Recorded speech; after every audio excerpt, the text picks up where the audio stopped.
বাগেরহাটের খানজাহান আলী মাজারের দিঘি থেকে উদ্ধার করা কুমিরটি গত ২০ দিন ধরে কোনো খাবার গ্রহণ করছে না। ধলা পাহাড় নামে এই কুমিরটির সামনে খাবার হিসেবে হাঁস, মুরগি ও মাছ দেওয়া হলেও কোনো খাদ্যই স্পর্শ করেনি। গত ৩ জুন বাগেরহাটের খানজাহান আলী মাজারের দিঘি থেকে কুমিরটিকে উদ্ধার করে খুলনা বন্যপ্রাণী চিকিৎসা ও পুনর্বাসন কেন্দ্রে নেওয়া হয়।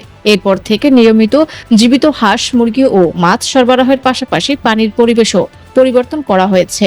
কিন্তু নতুন পরিবেশে আসার পর থেকে কুমিরটি কোনো খাবার গ্রহণ করছে না।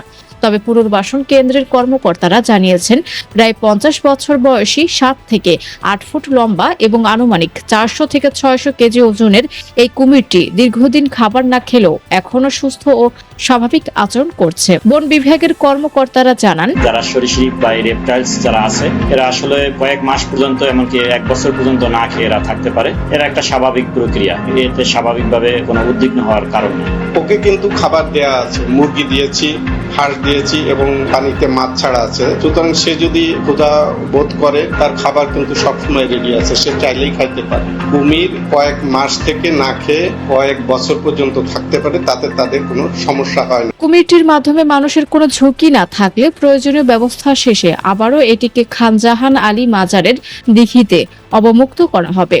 অন্যথায় এটিকে সাফারি পার্ক বা চিড়িয়াখানায় পাঠানো হবে। মাজার কমিটি যদি এই কুমিরের এবং ওই স্থানীয় জনগণ যারা মাজার দেখতে আসে বা মানত করতে আসে তাদের যদি নিরাপত্তা বিধান করতে পারে এবং পুনরায় সেখানে ফিরিয়ে নিয়ে যাওয়ার জন্য অনুরোধ করে, আমাদের উদ্যোগ কর্তৃপক্ষের সাথে আলোচনা করে আমরা ফিরিয়ে দেওয়ার ব্যবস্থা করব। অথবা যদি সেটা তারা না করতে পারে, আমরা বৃহত্তর পরিবেশে হয়তো কোনো সাফারি পার্কে একে প্রেরণ করব। উল্লেখ্য, গত বছর মাজারের দিঘিতে এই কুমিরের আক্রমণে ফাতেমা নামে এক শিশুর মৃত্যু হলে এলাকায় ব্যাপক উত্তেজনা ছড়িয়ে পড়ে। পরে প্রশাসনের সিদ্ধান্তে কুমিরটিকে উদ্ধার করে পুনর্বাসন কেন্দ্রে নেওয়া হয়। সানিয়া খান, তালাশ, বিডি, ঢাকা।